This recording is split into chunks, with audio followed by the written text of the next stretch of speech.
pessoa que chegou de uma forma completamente humilde, se aventurando num país desconhecido, numa região desconhecida, numa atividade. Sempre buscou fazer diferença e inovar naquilo que fazia. Nós estamos hoje na 4ª geração já e, infelizmente, as coisas continuam bem, sólidas. É uma história de sucesso. É um sucesso principalmente no aspecto familiar. Nós sempre estamos lembrando os que nos antecederam e tratamos de deixar isso aos nossos filhos.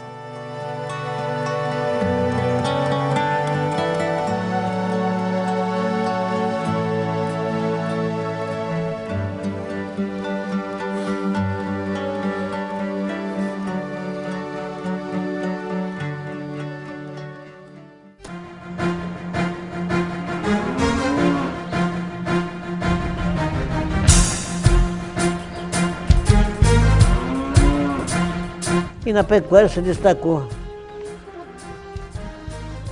Começou arrendando o campo, depois criando, comprando e criando as raças da época, Hereford, Shorton, ovelhas da raça ideal.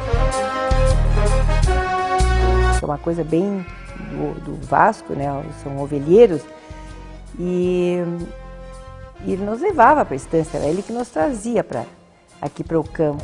Um homem extremamente inteligente, isso eu aprendi ao longo dos anos a escutar.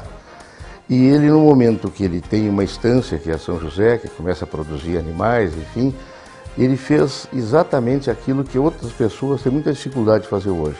Se valeu de bons técnicos.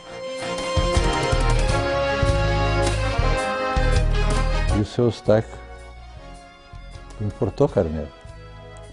Importou 3 ou 4 carneiros da Austrália. E paramos na última inseminação, 8.733 ovelhas inseminadas em 90 dias. Foi recorde absoluto, jamais será batido. Mas quando eu vim trabalhar lá na Aurora de peão lá, entrei lá. E ele ia sempre lá, o Eustáquio. Às vezes vinha clareando o dia, nós estávamos lidando ali, ele dizia, olha lá quem apareceu na picada, ele ia daqui, aquela piscita andava sempre. Agora, focando no assunto de remates, esse início de remates começou, pelo menos conosco, em 1962, na Associação Rural de Uruguaiana, na Associação Agrícola e Pastoril de Uruguaiana, um remate chamado Cabanhas Reunidas. O rematador era o Trajano Silva.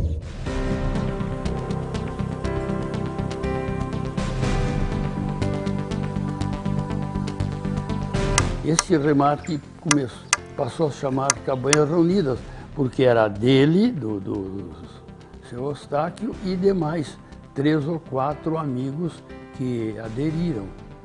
Foi um dos primeiros remates que eu realizei pessoalmente. Então isso me traz uma lembrança muito boa, muito agradável. Não era como agora, né? Era menos gente, muito menos rematadores. Eram contados nos dedos, eu sabia decor todos. Após o falecimento do senhor Eustáquio, meu sogro René assumiu a São José e mudou o nome para Nova Aurora. Isso foi em 1965. Essa matriz, então, depois foi subdividida em Aurora, Sossego, Anjo da Guarda e o casco antigo, que era Nova Aurora, o casco antigo, que era São José.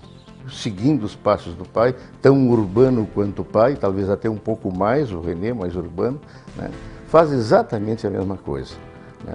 E eles importam esse touro Hereford, famoso, Landinabo, né? Que revolucionou os conceitos do Hereford naquela ocasião. É exatamente quando começa a se falar num animal mais comprido, no corte pistola, o lombo um pouco mais comprido, né? Então, nesse momento, o Landinabo é o xodó, né?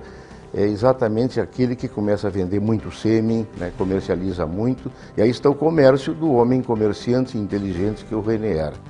O meu sogro René faleceu e aí foi construído um condomínio Sucessores de R. Ormazábal, para gerir essa atividade rural.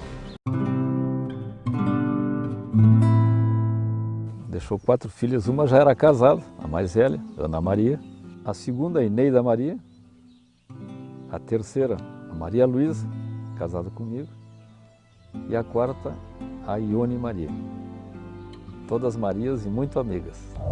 Porque eu acho que elas sempre foram muito unidas, 4 irmãs muito unidas. Eu acho que os primos também, por essa proximidade toda delas, também a gente passou a ter essa convivência assim muito próxima, seguiu um pouco do exemplo que as nossas mães deram, né, em relação à família. E aí veio uma sequência, né?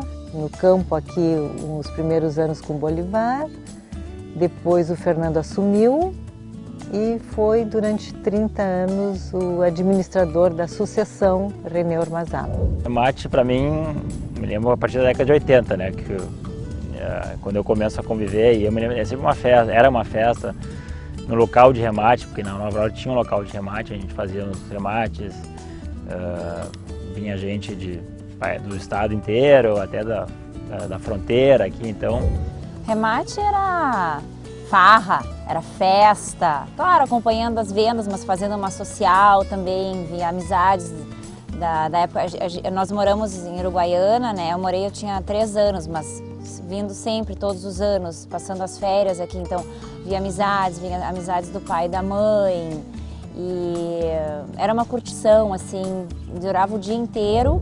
Foi um período muito divertido, assim, a gente quando criança andava a cavalo, voltava para a sede, via um pouco do remate, saía de novo a cavalo, até porque era na própria estância que se fazia o remate, se fazia lá na Nova Aurora. Também, assim, eu tenho muito forte que o tio Fernando nos levava de manhã cedo para ir campariar, né, andar a cavalo, então eu tinha que sair cedo com ele, e às vezes a gente ia a cavalo, às vezes a gente ia no carro, e o seu Santiago também junto com o capataz, sentado no banco da frente do carro, eu, a Rafaela e a Bela atrás.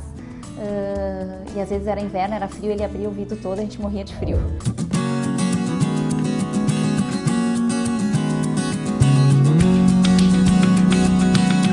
Mais ou menos há 10 anos atrás, início da década do 2001, 2002, né, que se decide dividir a estância, que é, talvez assim, não digo um marco, mas é um fato que acontece.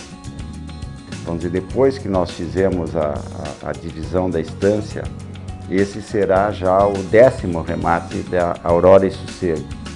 As duas estâncias sempre apresentando cada vez mais animais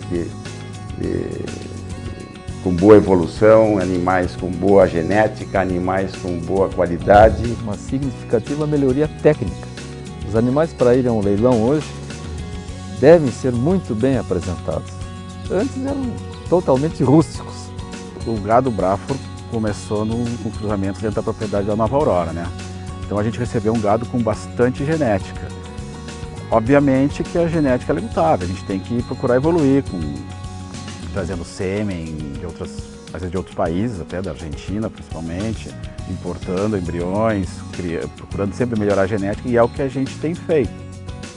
É a precocidade, a rusticidade e a eficiência reprodutiva a campo. Ou seja, há um ganho na eficiência de produtividade. Nós produzimos mais quilos por hectare.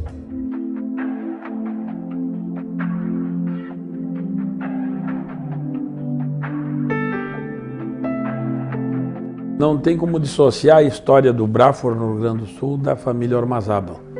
Eles foram um dos precursores da criação da raça aqui e pode-se dizer, sem medo de errar, que foram um dos principais incentivadores, daqueles que mais se empenharam em fomentar o crescimento da raça.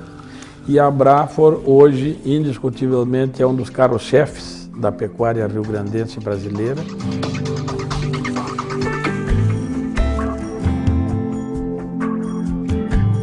O sucesso, né, desta cabanha que começa como São José e hoje, né, é a cabanha Aurora e a Sossego, né, que estão fazendo seus remates, isso não nasceu do nada, isso não é de graça. Isso é um trabalho de 50 anos, né, baseado em conceitos técnicos muito bem orientados, muito bem solidificados, né, e os frutos estão aí, né. E me sinto no compromisso de dar continuidade nesse trabalho, que sempre foi muito bem feito, e sempre fazer o melhor pelo melhor.